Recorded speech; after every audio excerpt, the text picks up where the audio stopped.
It's my honor to introduce our keynote speaker.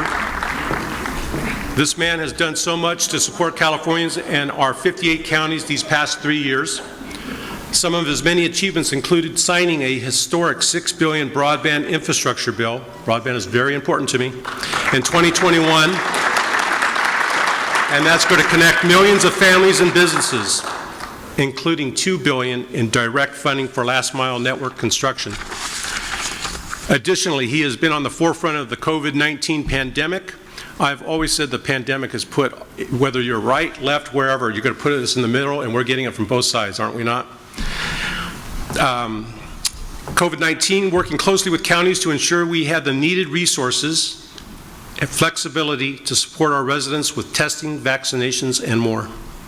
He has supported counties as they continue to help those experiencing homelessness, some of the most vulnerable residents in our state and communities, with services and basic essentials they need.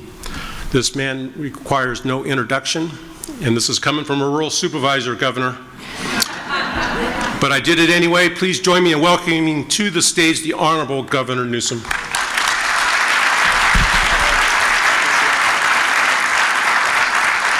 Thank you.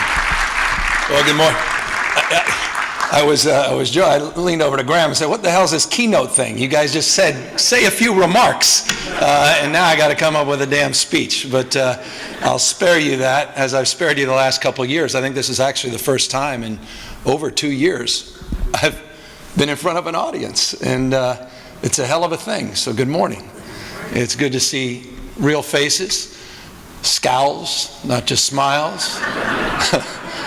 You know, it's been a hell of a few years, and you know, talking to Supervisor Gore, you know, continues for so many of you on the front lines, as the supervisor was just saying, every day, still just struggling. Yesterday, I think there were 7,000 people that descended upon the Capitol, and they weren't here celebrating broadband. People are fully expressive. And in many ways, that's a wonderful thing. We preach that, but in practice, sometimes it's exhausting. And I can imagine being at the board meetings till 1 or 2 in the morning, and people lined up, and you're quietly debating, do we really have to do 3 minutes of public comment or just 1? We've all been there. I spent 2 terms as county supervisor. Had a difficult time figuring out if we should be members of CSAC or League of Cities. Know your audience. And I never realized how good we had it in San Francisco, because so many of the struggles, so many of the challenges, the first conversation we had with Graham and the team right there behind those walls was how that city and county interaction continues to be vexing and challenging, particularly on the most vexing and challenging issue, housing and homelessness. And how do we disabuse ourselves that we can continue to have the same conversations and expect any damn different results? It's generational now. Our grandkids will be talking about this at the rate that we're going.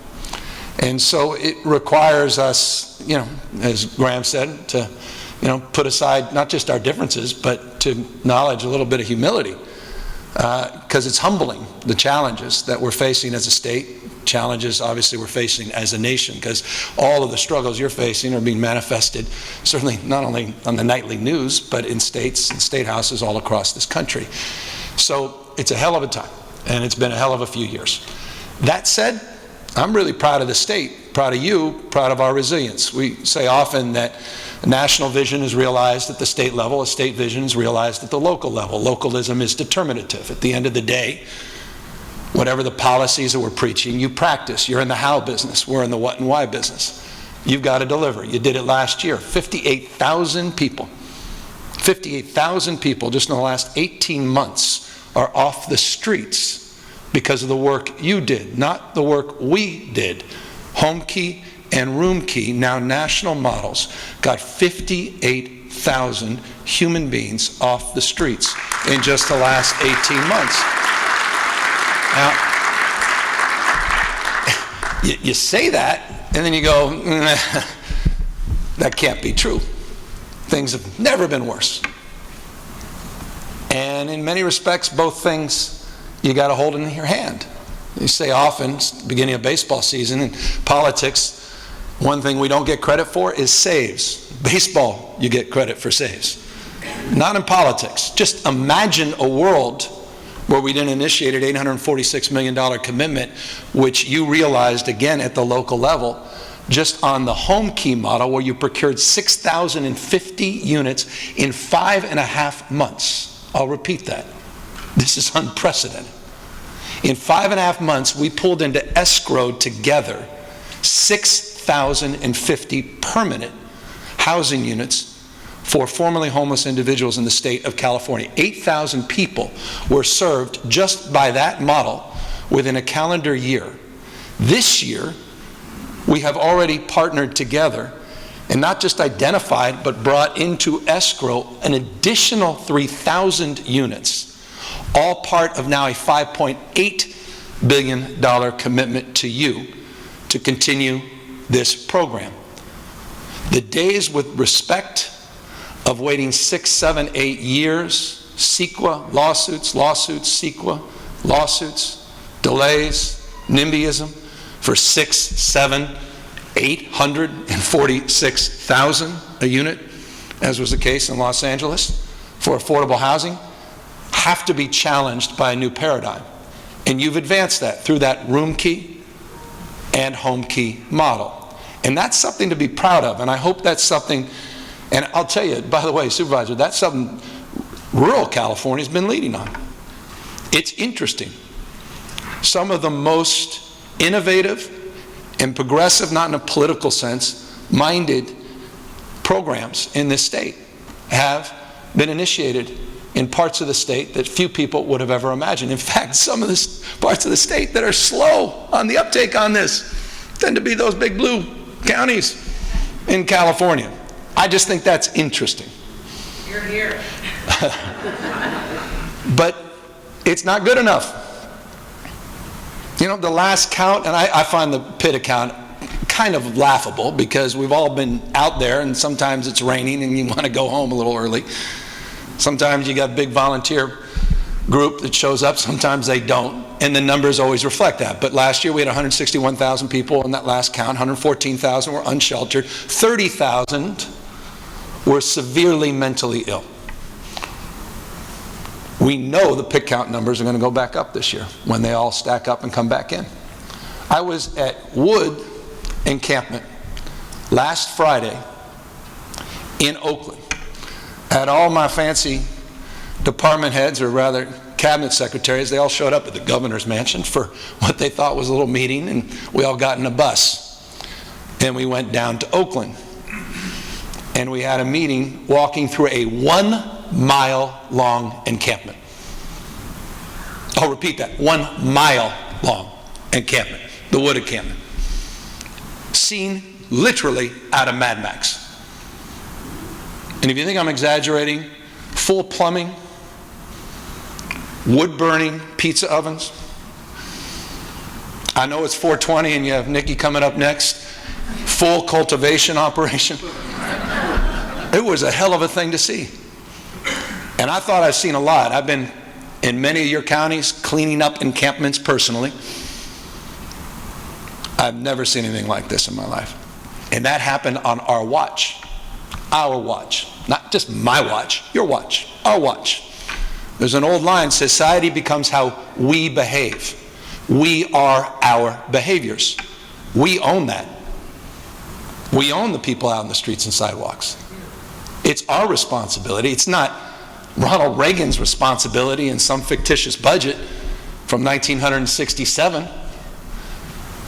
It's not HUD's responsibility from the good old days when they were in the housing business in the 70s and 80s. It's our responsibility. And we're failing. We are failing. We are. And we got to own that. And so I challenge you. I know this is hard. We put out a different paradigm, a new pathway, a different approach to address the most vexing, and that is those that are chronically homeless, those that are self-medicating with drug and alcohol addictions, those with bipolar disorder, schizophrenia, paranoia, those on the schizophrenia spectrum. are falling through the cracks. Do you know Laura's Law? We worked so damn hard on Laura's Law. It served 218 damn people last year. Give me a break. State of 40 million people, it served 200 people. LPS was conceived in a world that no longer exists in the 1960s. Yet we're still fighting over LPS. So we're offering through this care court a new approach, a new paradigm. Now I know change is hard. Change has enemies. Status quo should have more. But change has enemies. And I'm willing to put myself out there. We had a Christmas tree list of opposition that is so familiar that quite literally, I didn't even have to look at it. It was like one of those Jeopardy things. I was a Jeopardy champion. I got almost every single group right that signed that letter of opposition. It's the same opposition I've been seeing for a lot of part of my 50 years in life. We have to approach this issue differently, and we've got to take some risks together.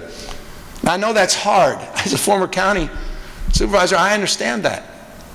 This is not about you bearing the burden. It's about developing a paradigm of engagement, not just cities and counties, not just the state and the federal government, but individuals. I may be a progressive Democrat in many ways, shape, or form. Any of you followed my time as mayor of San Francisco and programs like Care Not Cash and other things. I'm about accountability, opportunity, responsibility. And responsibility is a two-way street. Individuals, not just society, not just communities, not just government. And that's a paradigm. I know it's hard. All I ask you is please keep an open mind. Open hand, not a closed fist. Give us a chance. We're humble in this space. I recognize we don't know what we don't know, but we worked 2 years on this. Not just me, but the administration. Dr. Galley, who was out there on the front lines, in Bayview Hunters Point in San Francisco, down in LA, working on this issue for years and years and years. The team has been working on this to put together something that we believe is real, substantive, that can save lives. There is no compassion stepping over people on the streets and sidewalks. You know that. None. And for those that just want to have a candlelight damn vigil, I'm not interested anymore. Not interested. So I want to applaud the LA County Board of Supervisors, put out a resolution supporting. That took courage and guts. Others following. And I just hope you'll take a good look. Offer your advice, your counsel, your expertise. And we are open argument, interested in evidence. This is not an ideological endeavor, but it's an acknowledgement that we own this and we've got to do more and do better. Let me just end, and forgive me for being circuitous, by thanking you for something else that is profoundly significant that I'd be remiss not acknowledging. And that is, there's been this raging debate in this country about health versus wealth. Health versus wealth. I've got a very conservative family I'm married into, and so 24/7 I'm getting blogs about this debate. Articles from every conceivable alternative to my worldview perspective. And it's very healthy. I'm one of those few Democrats that does watch Tucker Carlson. I do.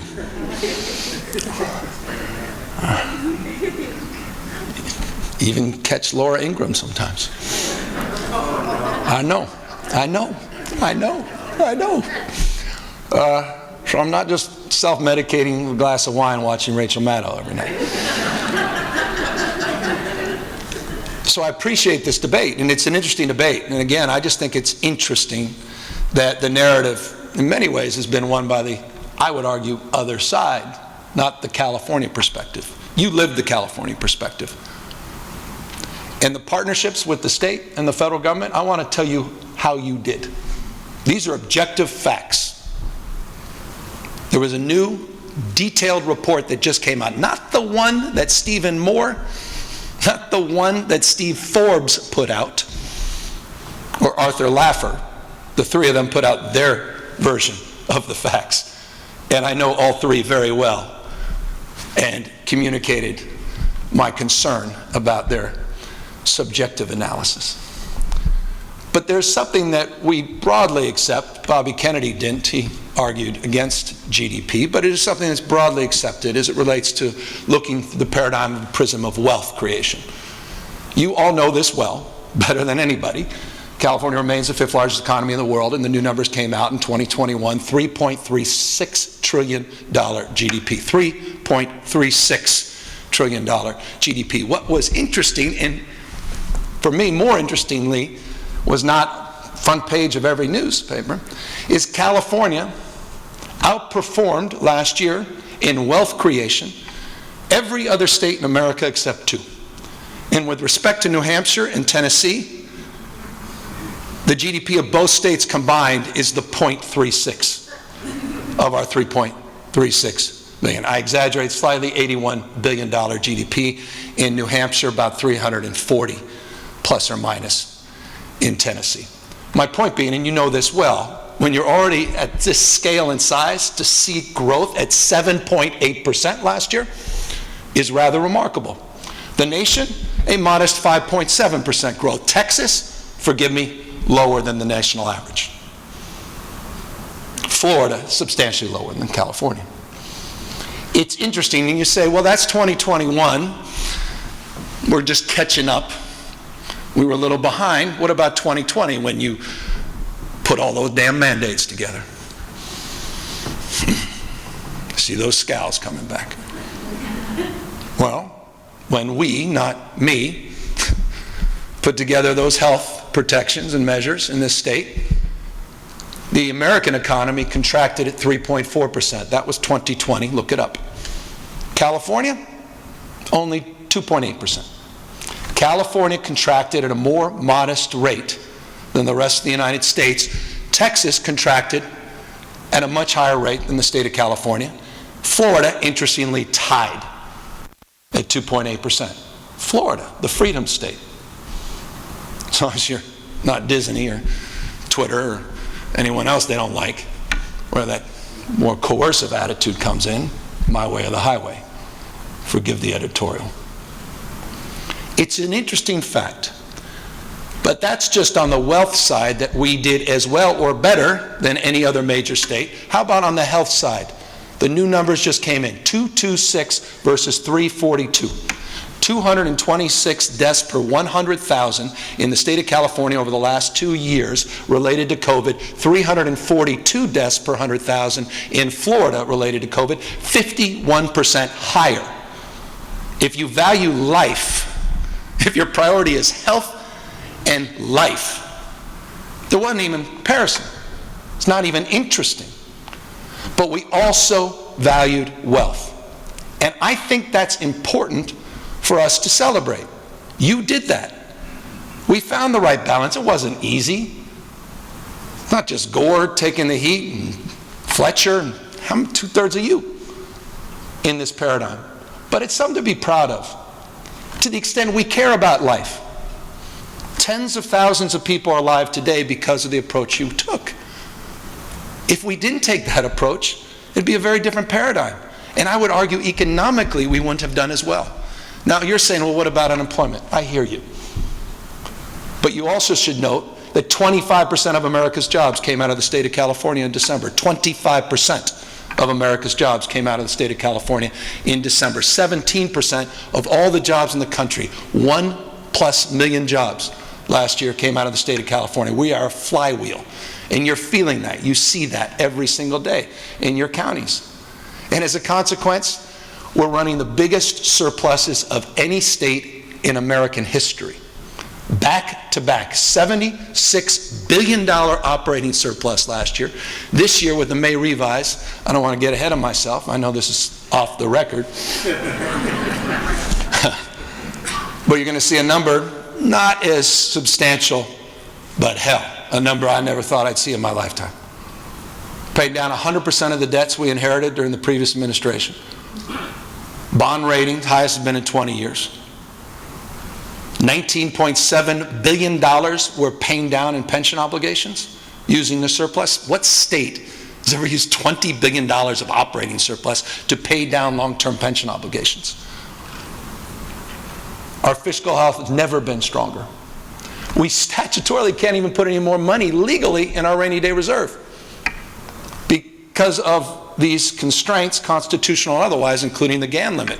The GAN limit is so extraordinary that last year we did the largest tax rebate in American history. A big blue Democratic state did the largest tax rebate in American history last year, close to $12 billion. And this year, we're a big raging debate you'll hear about when you go lobby, is what should be the size of this year's rebate.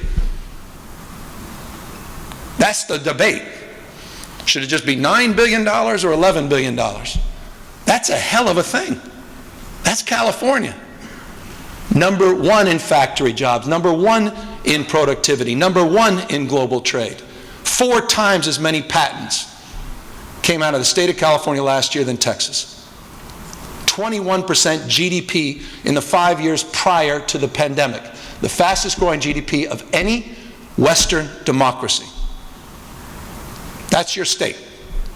I say all this because, again, I watch Tucker Carlson. And I never hear any of that. It's just California damn crack up. And I'll close on this. I'm just a little old-fashioned. I'm not naive about all our problems. That's why I led with the number one problem. That is our original damn sin, and that's homelessness and the cost of living, which is a broader issue. We can get into that, but I'll leave you. But the reality is we're nothing. My mom used to say this. God, was she right. We're nothing but a mirror of our consistent thoughts. Whatever we focus on, we find more of. And so, you know, these last 2 years, we haven't all been thinking so damn straight, or well of each other, or even ourselves. A lot of doubt, a lot of anxiety, a lot of stress, a lot of frustration, a lot, you know. It's been hard. And I just hope when you get up there, legislature, and you look in the mirror in the morning, you recognize all your hard work. You appreciate what you've been through, not just personally, but professionally. And no, you don't hear it with all those protesters. You don't hear it with all the folks, the supervisor said, on this side and that side, beating the crap out of you every single day. But you've done a great job. I'm proud of this state. I'm proud of CSAC. I'm proud to be governor. I'm proud to live in California. I mean, with all due respect, California, the only state that attaches itself to a dream. The damn American dream and the California dream. With all due respect, there ain't no Texas dream. There's no Florida dream. It's California. And I still think the best is yet to come in this state. I appreciate all of you. Thank you again for the opportunity to serve you.